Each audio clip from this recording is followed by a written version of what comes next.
Alors, ça dépend.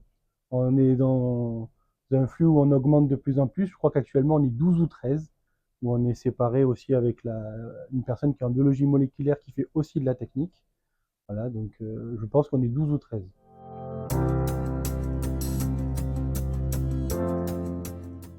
Donc notre travail consiste à préparer les lames pour les médecins pour qu'ils puissent faire l'interprétation de prélèvements qu'on reçoit, qui sont la plupart du temps des organes, donc on va dire des côlons ou des pièces, des biopsies.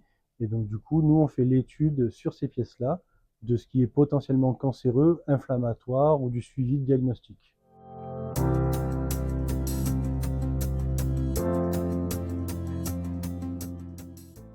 Non, j'ai commencé au labo ici, directement.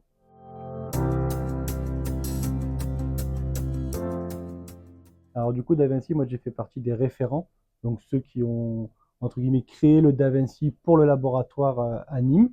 Donc forcément, au départ, c'est une structure brute, un peu avec plein de possibilités. Donc étant de Diamic, où moi je suis arrivé, tout était créé. On a forcément revu différemment. Donc du coup, ça a été un gros travail pendant une année complète, pas mal de réflexions et de journées passées avec beaucoup de changements. Du coup, on va dire qu'on a effacé un peu tout ce qui avait été créé avant. On est reparti sur une base plus saine où on peut faire évoluer les choses plus facilement et sans totalement tout perdre puisqu'on peut les enlever, mais elles sont toujours présentes, les réactiver. Il y a quand même plus de possibilités que sur notre ancien logiciel.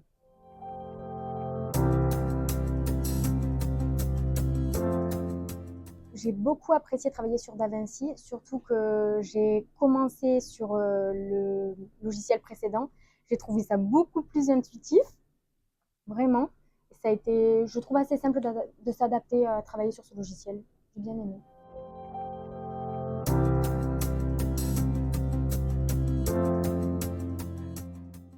Du coup, actuellement, on vient de passer à la pathologie numérique, donc qui suit un peu le projet du changement de Da Vinci. Donc un an après, on passe sur de la lecture de l'âme en digital, non plus physique.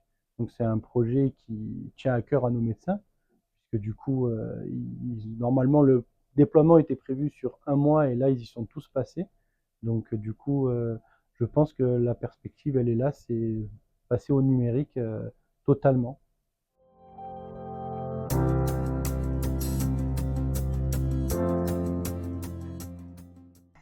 Eh bien, en vrai, nous, on a déjà atteint tous nos objectifs pour cette année. Il y a un an, le 22 avril 2023, on est passé sur DaVinci, ce qui s'est globalement très bien passé. Il a fallu un petit temps d'adaptation, mais ça s'est quand même fait très facilement.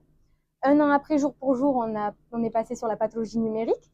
Euh, on a su plus ou moins s'adapter dans le laboratoire, ça s'est relativement bien passé. Donc on est très content. Et donc je pense que globalement, tous les objectifs pour cette année ont été atteints et on verra ce qui se passera pour la suite et les nouveaux projets qu'on pourra mettre en place.